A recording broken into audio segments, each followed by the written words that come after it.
Tonight, I'm sharing 3 of the scariest stories I've come across. Tales that will make you question if something like this could really happen in your own neighborhood. As you listen, imagine hearing strange noises in the dark, seeing shadows where they shouldn't be, or feeling like someone is watching you. Drop a comment and tell me where you're from. And if you like these stories, please help me reach 1,000 subscribers. I only have 45 right now. Your support will help us uncover even more unsettling tales together. I don't believe in ghosts. I don't believe in demons, curses, or monsters hiding in the dark. At least I didn't. Until last week. It started on Monday. I came home late from work, exhausted, barely keeping my eyes open. I went through my usual routine, microwaved some leftovers, scrolled through my phone, and collapsed into bed. Sometime after midnight, I woke up. It wasn't a noise that startled me. It wasn't a nightmare. I just woke up, eyes wide, heart pounding, drenched in sweat. Something felt wrong. The air in my room was thick, heavy, like it was pressing down on my chest. My blinds were closed, my door shut, but I still felt like I wasn't alone. Then I heard it, a whisper. Not loud, not clear, just a faint murmur coming from the corner of my room. I couldn't understand the words, but I knew deep in my bones that it was speaking to me. I held my breath, ears straining. Maybe I was dreaming. Maybe I was still half asleep. Then it said my name, clear, crisp, right next to my ear. Daksh! I bolted upright, scrambling for the lamp. My fingers fumbled with the switch, my breath ragged. When the light finally flickered on, nothing was there. The room was empty. I didn't sleep the rest of the night. Tuesday. I tried to brush it off. Sleep paralysis, I told myself. A hallucination. Stress. My mind was playing tricks on me. But then my phone rang. I was at work, wiping down tables, when it buzzed in my pocket. An unknown number. I almost ignored it, but something told me to pick up. I pressed the phone to my ear. Silence. "Hello?" I said. More silence. Then, in that same low whisper, I heard it again. Daksh. I dropped the phone. It clattered to the floor, the screen going dark. My stomach twisted into knots. I looked around. No one was near me. My coworkers were busy, customers chatting, the restaurant filled with normal sounds. But I felt it. That same heavy presence. Watching. I picked up my phone. The call was gone. No record of it. Like it never happened. Wednesday. I decided to sleep with the lights on. Big mistake. At exactly 3:14 a.m., my bedside lamp flickered. Once. Twice. Then it shut off. I sat up, my chest tight with fear. My room was pitch dark. My fingers scrambled for my phone, but before I could grab it, the whisper came again, closer this time, right next to me. Daksh! The mattress shifted. Something was sitting on my bed. I couldn't move. I couldn't scream. Then the whisper turned into laughter. Low, raspy, inhuman. My heart pounded so hard I thought it would burst. I reached for my phone with shaking hands, turned on the flashlight. Nothing. The room was empty, but the sheets beside me were cold. I didn't sleep after that. Thursday. I was done. I wasn't staying in that room another night. I packed a bag, grabbed my keys, and went to crash at my brother's place. As I was locking my door, my phone vibrated. A text. From that number. "You can't leave." A chill ran down my spine.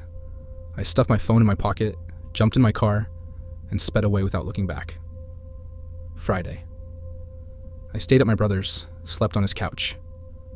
For the first time all week, I felt safe. No whispers. No calls. No flickering lights. But then, around midnight, my brother shook me awake.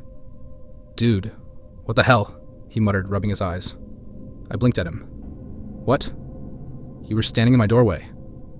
My stomach dropped. No, I wasn't. He frowned. Yeah, you were. I saw you, man. You were just standing there, staring at me. Then you walked away. I sat up, my blood turning to ice. I never got up, I whispered. His face paled. We stared at each other, the air between us thick with fear. Then my phone buzzed again. We both looked at the screen. A picture. My bedroom. Taken right now. The lamp was on, the bed was unmade, and in the corner of the room, standing just outside the light, something was waiting for me to come back. It was a normal evening, just like any other. I had just finished up at work and headed upstairs to my room on the second floor. My little brother was downstairs, lounging on the couch, watching TV. The house was quiet, almost too quiet, but nothing unusual. The dog, a scrappy little mutt with a lot of energy, was lying in the hallway outside my doors, curled up on the floor and snoozing.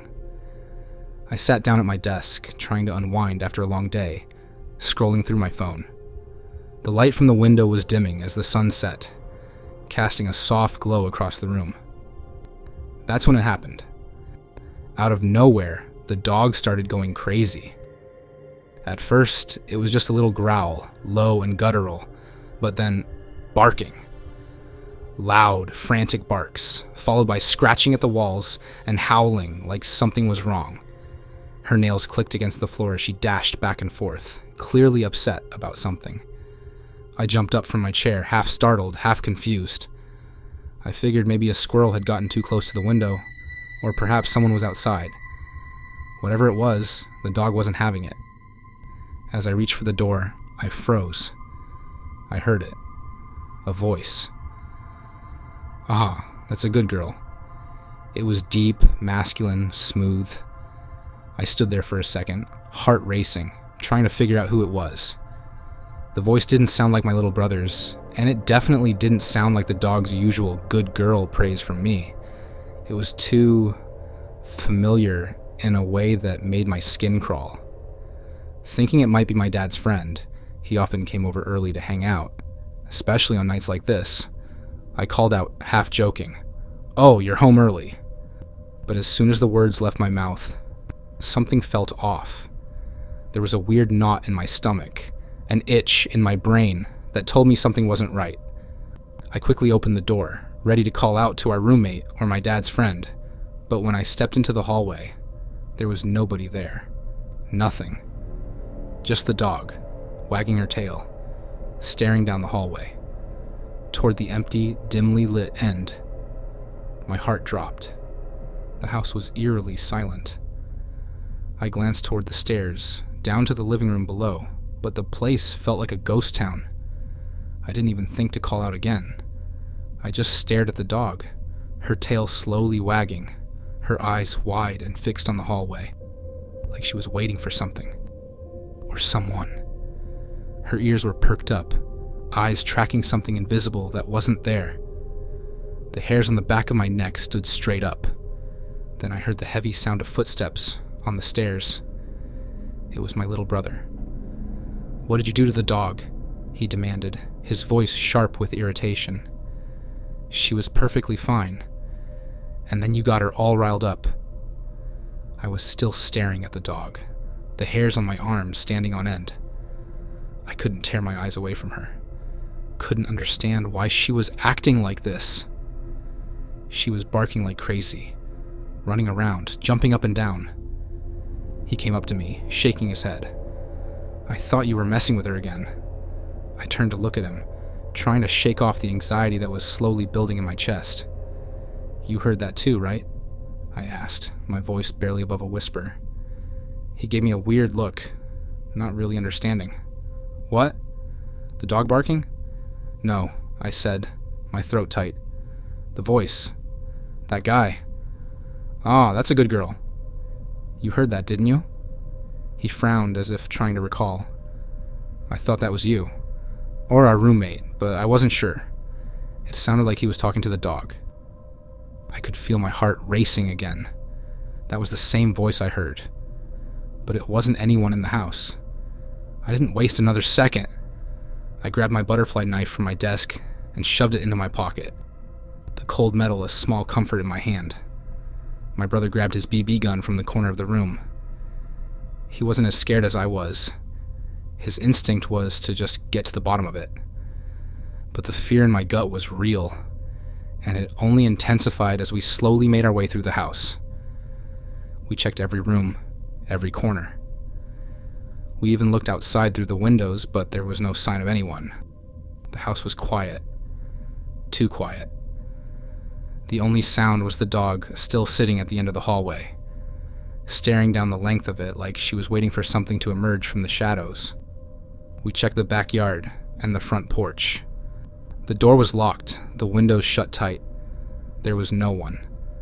My brother, more annoyed than frightened, tried to brush it off. "You're being paranoid," he said, but I could hear the uncertainty in his voice too. It was probably just one of those weird noises. We've lived here forever. Nothing strange ever happens. But that didn't explain what we had both heard. That deep, masculine voice. Someone speaking to the dog. Someone neither of us had seen. The fact that the dog was now still as a statue, eyes unblinking, and not reacting to us at all. It was just too wrong. We sat there in silence.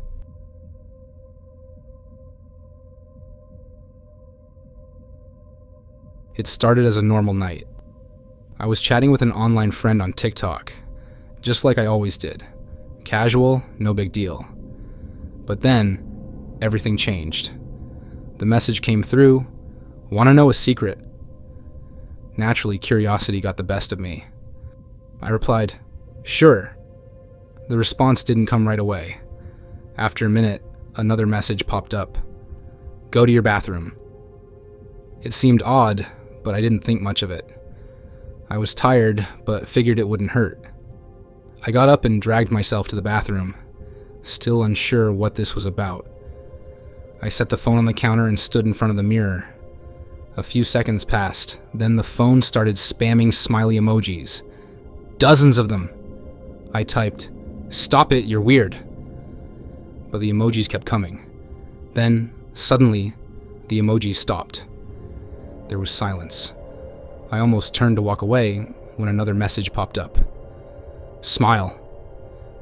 Before I could react, the camera on the phone clicked. It startled me. I hadn't touched it. I froze, staring at the screen. The picture was of me, still standing there in front of the mirror, my face blank. I hadn't moved. I hadn't smiled. The phone buzzed again, and I checked it. The picture had already been sent. I checked the timestamp, 10:03 p.m., but I hadn't done anything. How was this possible? I panicked, trying to rationalize it. Maybe it was some weird glitch. Maybe my friend had some control over my phone. But it didn't make sense. I checked the conversation. There was nothing unusual, just the usual chat. No mention of the bathroom. No mention of the photo. It was like the entire thing had disappeared. I felt sick. Had I imagined it? Was I that tired? The next morning I woke up, still uneasy. I didn't know if the events of the previous night had been a dream or something worse. I opened my phone and checked the chat. Everything was gone. No mention of the bathroom or the photo. The messages had completely erased themselves. I stared at the blank screen, trying to make sense of it. It didn't feel real. I reached out to my friend. "Yo, about last night? Well, WTF happened?" The reply came quickly. "What do you mean?" I froze. The response was so casual, so confused. "Didn't you tell me to go to my bathroom, and my phone took a picture of me on its own?" The reply came almost immediately. Well, I wasn't even online last night." My stomach dropped. What? I refreshed the chat and scrolled up. There was no record of our conversation. No trace of what had happened. I didn't know how to process this. It didn't make sense. That night I tried to move on, but the feeling of dread lingered. I couldn't shake it. I tried distracting myself, scrolling through TikTok, watching random videos, but nothing worked. The unease was always there, creeping over me. Then, it happened again.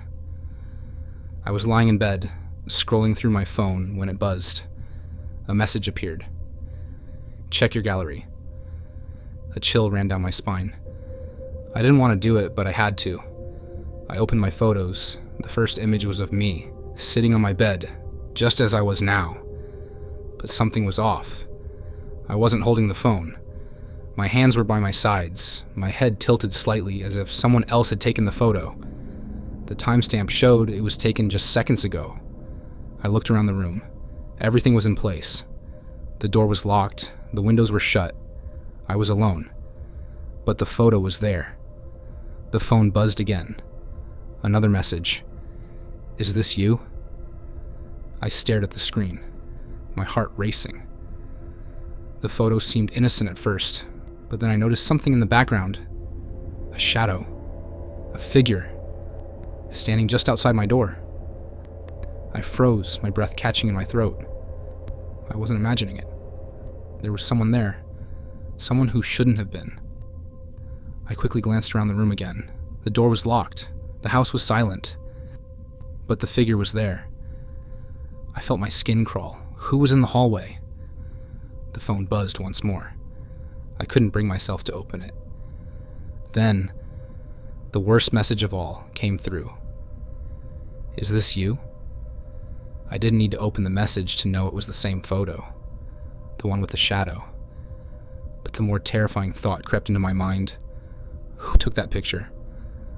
I was alone in my room, and yet somehow, the photo had been taken. The phone buzzed again. "Is this you?"